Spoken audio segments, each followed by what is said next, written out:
Bienvenue au pic du Midi de Bigorre, à 2877 mètres d'altitude, un observatoire d'astronomie rattaché à l'Université de Toulouse s'est niché au sommet de ce pic pyrénéen. Ici, la qualité de l'air est telle que l'on peut observer le soleil et les étoiles. Je vous propose de découvrir ce lieu où de nombreuses découvertes scientifiques et historiques ont émergé et où les télescopes continuent encore aujourd'hui à être utilisés. Pour vous guider, Éric Josselin, directeur scientifique de l'observatoire. Bonjour.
L'observatoire du pic du Midi est le plus vieil observatoire de haute montagne au monde. L'histoire commence en 1878 avec la construction d'un observatoire météorologique par le général Denain-Souty et l'ingénieur Vosna, dont on aperçoit les bustes sur le premier bâtiment qui a été construit en 1878 et qui a été inauguré en 1882. Cet observatoire est au départ un observatoire météorologique. On est ici sur une position stratégique pour pouvoir prévoir les phénomènes un peu extrêmes qui peuvent affecter la vallée que l'on domine depuis le pic du Midi. Les études météorologiques, donc démarrées au XIXe siècle, se poursuivent encore de nos jours, puisqu'il y a toujours une plateforme environnementale où on va étudier les paramètres météorologiques de base, température, pression atmosphérique, mais aussi de nouvelles études telles que les concentrations de gaz à effet de serre, en particulier le dioxyde de carbone, les métaux lourds comme le mercure que l'on va retrouver dans les lacs pyrénéens, ou d'autres types de polluants comme les gouttelettes en suspension qu'on appelle les aérosols. On va aussi étudier la radioactivité de l'atmosphère qui permet de retracer la circulation des masses atmosphériques ou de mettre en évidence des anomalies liées à des accidents que certains gouvernements pourraient être amenés à vouloir cacher.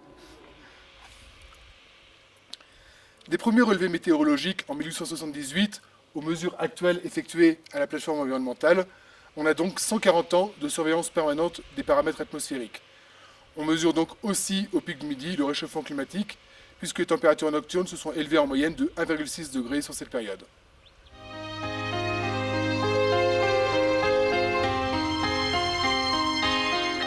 En ce qui concerne l'astronomie, l'histoire va commencer dès 1882 avec un astronome de l'Observatoire de Toulouse, Benjamin Bayot, qui va venir ici tester la qualité du site.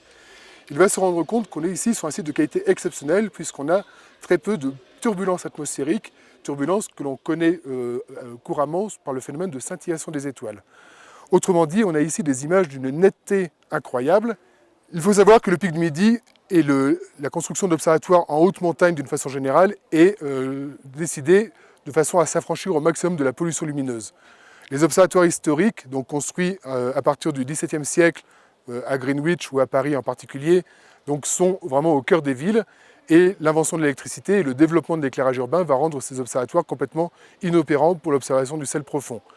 D'où la volonté de s'éloigner, de construire des observatoires le plus loin possible des zones urbaines et donc si possible en haute montagne. Et donc Benjamin Bayot va décider de faire construire ici la première coupole que l'on aperçoit derrière nous, donc la grande coupole blanche. Cette coupole donc va abriter le premier télescope permanent du pic du Midi, qui sera donc un télescope de 50 cm, inauguré en 1909. Donc, avec ce télescope vont être réalisées des observations pionnières dans l'étude du système solaire. Par exemple, on va pouvoir réfuter définitivement l'existence des canaux martiens qui a été supposée à la fin du XIXe siècle.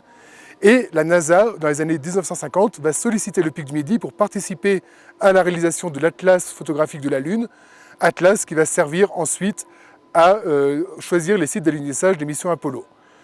La NASA est tellement satisfaite de la qualité des images obtenues au pic du Midi qu'elle va même financer la construction d'un nouveau télescope, un télescope de 1 mètre, qui existe toujours ici et qui poursuit l'étude des objets du système solaire. Au-delà de de l'aventure scientifique et technique, il faut bien réaliser que le Pic du Midi est aussi une aventure humaine. La construction au XIXe siècle nécessite l'acheminement de tous les matériaux de construction, mais aussi les matériaux scientifiques, à dos d'homme ou à dos de mulet. Nous sommes d'ailleurs ici au-dessus de ce qui reste de la grange à mulet. Donc les porteurs, à l'époque, étaient payés au poids transporté et les mulets permettaient d'acheminer les matériaux trop lourds pour être transportés à dos d'homme. Cette aventure humaine s'est accompagnée de tragédies puisque plusieurs porteurs sont malheureusement morts dans des avalanches au cours de la construction du pic, en particulier à la fin du XIXe siècle. Et cette aventure se poursuit actuellement aujourd'hui avec, depuis une vingtaine d'années, le développement d'installations pour les touristes, un musée, un restaurant et même une hôtellerie pour quelques privilégiés qui peuvent passer la nuit à l'observatoire.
Nous sommes ici sous l'une des deux coupoles qui va observer quotidiennement les astres. Sous cette coupole, on va observer le Soleil. Donc le Soleil, notre étoile, est une étoile relativement banale dans sa structure, avec un cœur de 15 millions de degrés à peu près, où ont lieu les réactions nucléaires qui vont produire l'énergie du Soleil, et une température qui va diminuer jusqu'à la surface du Soleil, qu'on appelle la photosphère, où règne une température d'à peu près 6000 degrés. Au-delà de la photosphère, on va rencontrer ce qu'on appelle la couronne solaire. Cette couronne solaire est générée par le vent solaire, c'est-à-dire une éjection continue de matière, essentiellement des protons et des électrons, donc, qui va générer un milieu de très faible densité, mais extrêmement chaud. La température est de l'ordre de 1 million de degrés. Le processus de chauffage coronal fait partie des phénomènes qu'on a beaucoup de mal à comprendre en physique solaire, et ça fait partie des sujets d'étude extrêmement ardus pour les physiciens solaires actuellement. Donc, comme on le voit, cette monture accueille non pas une, mais 4 lunettes, 2 coronographes, ce sont les 2 tubes hexagonaux ici, donc dédiés à l'observation de la couronne, et 2 autres tubes de forme carrée ici, donc dédiés à l'observation de la surface du Soleil. À chaque fois, on va utiliser des filtres différents qui vont permettre de sonder des régions de température différentes.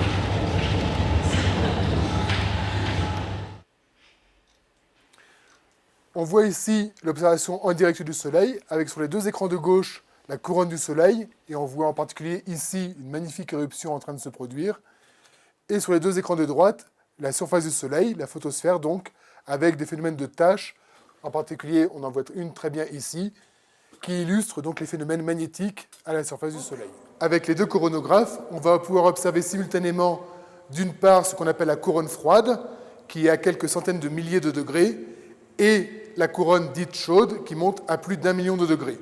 De cette façon, on va pouvoir voir l'élévation progressive de température à l'intérieur de la couronne et mieux comprendre les processus de chauffage. Pour comprendre le chauffage coronal, évidemment, il faut pouvoir observer la couronne de façon continue. Or, jusqu'en 1930, la seule façon d'observer la couronne du Soleil, c'était d'attendre que le disque solaire, qui est beaucoup plus brillant que la couronne, soit occulté naturellement, par la Lune en l'occurrence, au moment des éclipses du Soleil. En 1930, Bernard Liot, astronome à l'Observatoire de Paris-Meudon, monte au Pic du Midi et va inventer la coronographie. Le principe de la coronographie est en soi très simple. Il suffit d'occulter le disque solaire avec un petit disque métallique comme celui-ci qu'on va monter à l'intérieur du tube de la lunette et qui va permettre d'occulter le disque solaire. Là où Bernard Liot est absolument génial quand il invente la coronographie ici au pic du Midi en 1930, c'est qu'en plus de l'occultation du disque solaire, il va surtout apprendre à gérer la diffusion de la lumière dans le tube du télescope.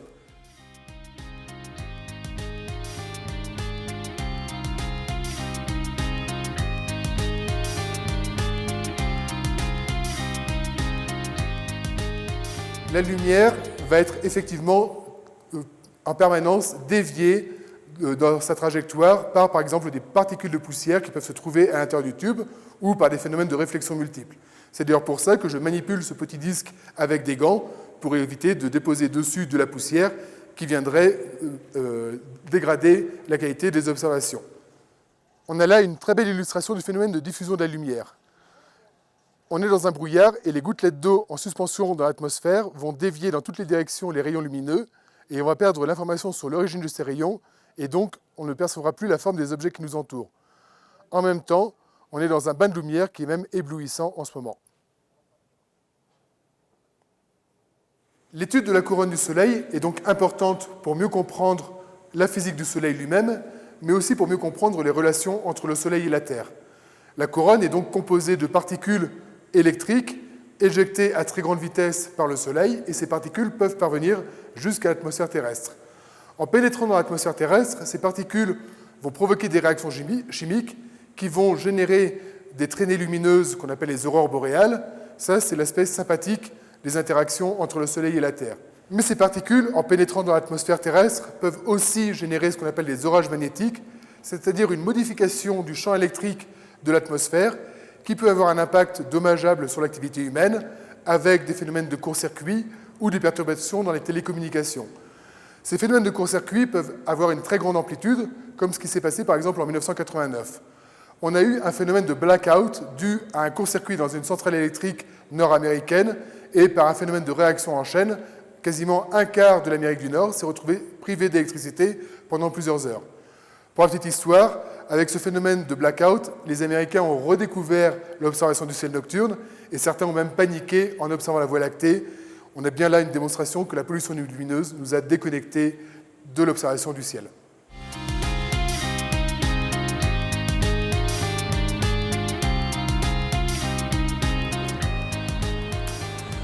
Nous sommes ici sous la coupole du télescope Bernard Liot, le télescope dont la construction a nécessité 10 ans, entre la construction de la tour qui héberge ce télescope, la construction de la coupole et la construction du télescope lui-même. Le télescope est caractérisé par la taille de son miroir primaire, donc que l'on voit ici dans le disque en aluminium. Donc ce télescope fait 2 mètres de diamètre et c'est donc le plus grand télescope sur le sol français. Donc dans ce télescope, le miroir primaire va collecter la lumière des étoiles. C'est un miroir parabolique, donc incurvé, qui va concentrer la lumière vers le miroir secondaire qui est au sommet de la monture du télescope. Ce miroir secondaire va renvoyer la lumière vers l'instrument ici. Et donc dans ce boîtier, on a le module de polarimétrie. Une fois la lumière passée par ce module, elle va être acheminée via une fibre optique jusqu'au niveau inférieur de la tour dans lequel se situe la partie spectroscopie avec une caméra CCD qui permet ensuite d'analyser sur ordinateur le spectre des étoiles. C'est un télescope qui est dédié à l'observation des étoiles de nuit et pour lesquelles on va en particulier faire de la spectropolarimétrie. La spectropolarimétrie se décompose en 2 parties. La première partie, c'est la spectroscopie, qui est une technique qui permet de déterminer les paramètres fondamentaux des étoiles, leur température, leur masse volumique, leur composition chimique. C'est une technique qui a été développée d'un point de vue théorique par Cecilia Payne au début du XXe siècle. Cecilia Payne est une astronome absolument remarquable qui a dû se battre pour faire de la science puisque la place des femmes dans la science à l'époque était extrêmement difficile. Elle a commencé ses études en Angleterre et elle a dû quitter l'Angleterre puisque les femmes n'étaient pas autorisées à passer des diplômes universitaires à cette époque-là. Elle est donc partie aux États-Unis, passer sa thèse et a démontré en particulier qu'on pouvait, à partir de l'analyse du spectre des étoiles, déterminer leur température. Et elle a surtout montré que les étoiles étaient composées essentiellement d'hydrogène, ce qui était contraire aux idées de l'époque. Cette thèse, donc soutenue en 1925, est considérée comme la thèse la plus importante de l'astronomie du XXe siècle. Un spectre, c'est quoi ? Eh bien, c'est tout simplement la dispersion de la lumière, donc la formation d'un arc-en-ciel de la séparation des différentes couleurs sur laquelle on va voir se superposer un code barre. Ce code barre résulte de l'absorption sélective de la lumière par les atomes et les molécules que l'on va retrouver dans l'atmosphère de l'étoile. Un atome ou une molécule a des niveaux d'énergie bien spécifiques et c'est le passage des électrons d'un niveau d'énergie à un autre par absorption ou par émission de la lumière qui a l'énergie qui correspond à cette différence de niveau qui va produire donc ces raies en absorption ou en émission. Dans le cas des étoiles, on observe surtout des raies en absorption. Donc dans spectropolarimétrie, il y a la partie spectroscopie, mais il y a aussi la partie polarimétrie. Cette partie se situe dans le boîtier que l'on voit ici, à la base du miroir primaire, donc ce qu'on appelle le foyer du télescope.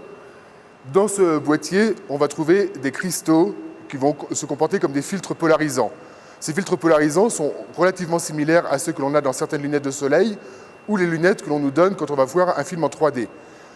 Dans ces films qu'on va voir en 3D, en fait, il y a deux images qui sont projetées et qui sont légèrement décalées l'une par rapport à l'autre. Chaque filtre polarisant va sélectionner l'une des deux images et le cerveau va ensuite reconstituer la vision en 3D du film et donc permettre d'avoir cette notion de profondeur que l'on a dans le film. Pour les spectres d'étoiles, eh bien c'est pareil. Les étoiles se comportent un peu comme des aimants, on dit qu'elles ont un champ magnétique. Et ce champ magnétique va modifier la forme du spectre et en particulier modifier certaines des raies d'absorption que l'on a dans le spectre. Ces raies vont se dédoubler et on va donc avoir deux raies, voire trois, là où on n'en avait qu'une en l'absence de champ magnétique. Le problème, c'est que ces deux raies sont très peu décalées et donc visuellement, on ne peut pas les séparer.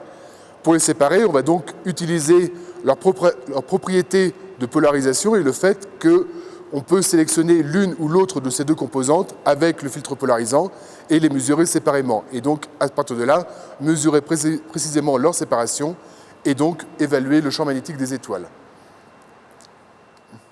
Je suis maintenant au poste de pilotage. J'ai devant moi la liste des étoiles à observer pour la nuit à venir avec donc le nom des étoiles sélectionnées par des astronomes français ou étrangers, le nom du programme codé par souci de confidentialité et les coordonnées de l'étoile pour le pointage. Deux autres écrans, un qui donne les conditions météorologiques et ici surtout donc la configuration instrumentale pour m'assurer qu'elle est en adéquation avec le programme observationnel et le spectre brut qui sera traité par l'astronome commanditaire. Pourquoi étudier le champ magnétique des étoiles ? Eh bien parce que c'est l'un des paramètres qui va influer énormément sur la formation, sur l'évolution des étoiles et sur leur environnement. Dans les années 60, le champ magnétique était le paramètre un peu magique derrière lequel on cachait notre ignorance. Un scientifique de l'époque avait même déclaré « Plus notre incompréhension est grande et plus le champ magnétique est intense ». Pour comprendre effectivement ce qu'il se passe dans les étoiles, il était important de caractériser ce champ magnétique et donc il a fallu l'avènement de la spectropolarimétrie telle qu'on la développe ici pour arriver à quantifier précisément les effets de ce champ. Donc cette technique a été inventée en particulier par des astronomes de l'Observatoire de Toulouse. Développée ici, permet de mettre en évidence l'influence du champ magnétique à chaque stade de la vie des étoiles et sur des étoiles aussi bien de faible masse que des étoiles très massives. Donc grosso modo, sur des étoiles qui font 1/10 de la masse du Soleil jusqu'à plusieurs dizaines de fois la masse du Soleil. Le champ magnétique va déjà influer sur la formation d'une étoile. Une étoile se forme par effondrement d'un nuage de gaz et donc par agression progressive de matière. Et le champ magnétique peut bloquer l'agression de matière et donc limiter la masse finale de l'étoile. Le champ magnétique va ensuite influer sur l'évolution de l'étoile. Comme pour le Soleil par exemple, le champ magnétique va générer un vent stellaire et donc va faire perdre à l'étoile progressivement de la masse et donc là aussi modifier la masse finale de l'étoile avant sa mort. Enfin, le champ magnétique va influer du fait de ces particules qui sont éjectées sur les conditions qui règnent dans l'environnement immédiat de l'étoile et par exemple sur les conditions d'habitabilité des exoplanètes que l'on découvre progressivement autour des étoiles de type solaire. En effet, ces particules éjectées par ces étoiles vont potentiellement dissocier les molécules d'eau présentes sur ces planètes et donc entraîner une disparition progressive des océans, même si la température de la planète est adéquate pour l'apparition d'eau liquide, mais aussi entraîner potentiellement la dissociation des molécules complexes qui sont à l'origine de la vie et donc bloquer le processus d'évolution de la biochimie vers la biologie.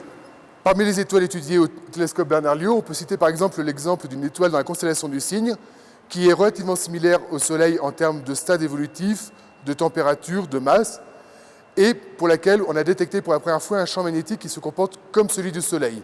c'est-à-dire un champ magnétique avec un cycle long. Le cycle du Soleil est de 11 ans, le cycle sur cette étoile est de 7 ans et demi. Un champ magnétique très simple dans sa structure dans les périodes calmes, un champ magnétique beaucoup plus complexe dans les périodes actives. Et donc, on peut imaginer, si on détecte des planètes autour de cette étoile, que les planètes auront des conditions d'habitabilité similaires à celles du système solaire. Pour maintenir la compétitivité de ce télescope, on va évidemment progressivement faire évoluer l'instrumentation et on est en train de préparer le successeur de ce spectropolarimètre qui, l'année prochaine, sera remplacé par un autre spectropolarimètre qui, en plus des capacités de mesure de champ magnétique, développera des capacités de mesure de vitesse radiale. Les mesures de vitesse radiale, donc la mesure de la vitesse de l'étoile par rapport à l'observateur, donc par rapport à nous, permet de mettre en évidence la présence d'une exoplanète autour de cette étoile. Et donc on aura simultanément la détection du champ magnétique et la détection des exoplanètes autour de cette étoile, s'il y en a. D'ici 3 ans, on aura un deuxième spectropolarimètre qui fonctionnera cette fois dans l'infrarouge et donc sera beaucoup plus sensible aux étoiles plus froides et aux étoiles en formation, donc permettra d'étudier beaucoup plus en détail ce genre de processus et permettra en particulier d'étudier précisément des exotères, donc des exoplanètes de type terrestre, en orbite autour des étoiles de faible masse.